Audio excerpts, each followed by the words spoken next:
Hi hello नमस्कार. आज आम्ही गेलेलो राणीच्या बागेत.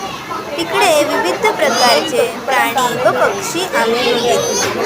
सगळ्यात पहिले आम्ही गेलो ते वाघोबाला भेटायला. वाघोबाला बघितल्यावर आमची स्मरू थोडीशी घाबरली. त्यानंतर आम्ही गेलो ते म्हणजे माकडाला बघायला.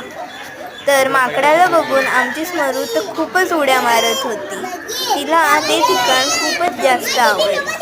तुम्ही बघू शकता की आमची स्मरू किती उत्साही आहे. तिकडे विविध प्रकारची माकडं होती.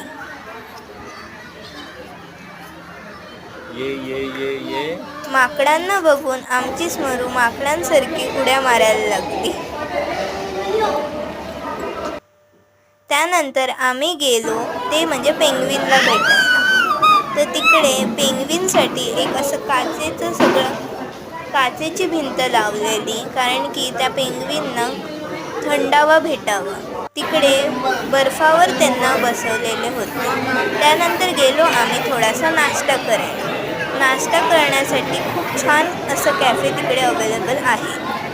तुम्ही बघू शकता ते किती मोठं आहे. त्यानंतर आम्ही गेलो पक्ष्यांना भेटायला.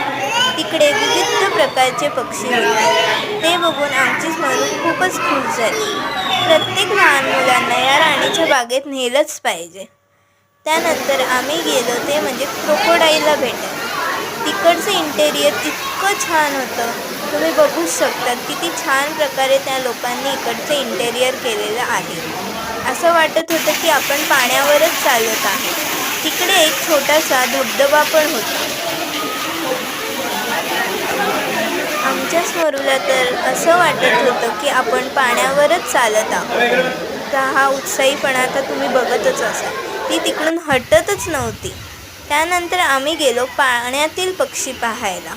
तुम्ही बघू शकता प्रत्येक ठिकाणीच्या बाहेर तिकडे एक असा बोर्ड लिहिलेला असतो. त्यावरती त्या प्राण्याची माहिती असते.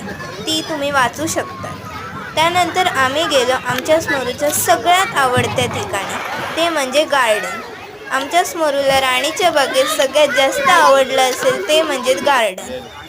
तुम्ही बघतच असाल ती तिकडे कशी खेळते. तिला काय जमत तर नव्हतं खेळायला, तरी तिचे प्रयत्न चालूच होते. त्या गार्डनमध्ये खूप सारे कार्टूनचे पुतळे सुद्धा लावलेले, जसे की छोटा भीम, चुटकी वगैरे. त्यानंतर आमची स्मरू बसली ते मॅरीगो राऊंडमध्ये. तिकडे ती खूप एन्जॉय करत होती. तुम्ही बघतच असाल. तर तुम्ही सुद्धा या